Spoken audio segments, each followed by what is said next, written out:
विलासराव देशमुख एकदा मला आठवतंय ताजवर हल्ला झाला तेव्हा पाहणी करायला गेली ताजची.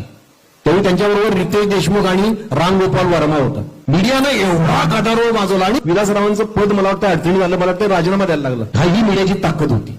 आर.आर. आबांचं एक वाक्य बोलताना चुकलं फक्त. मीडियानं राजीनामा द्यायला लावला.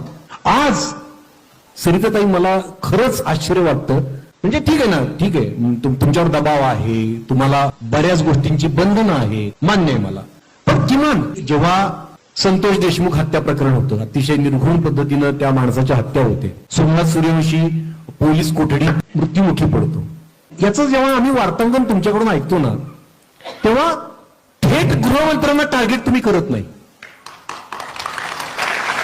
हा जनतेचा प्रश्न आहे. मी काही बारकाईनं बघतो, हुशारीनं तुम्ही पोलिसांवर ढकलता, प्रशासनातल्या अधिकाऱ्यांवर ढकलता, पण थेट गृहमंत्र्यांना जाब विचारलेलं मी अजून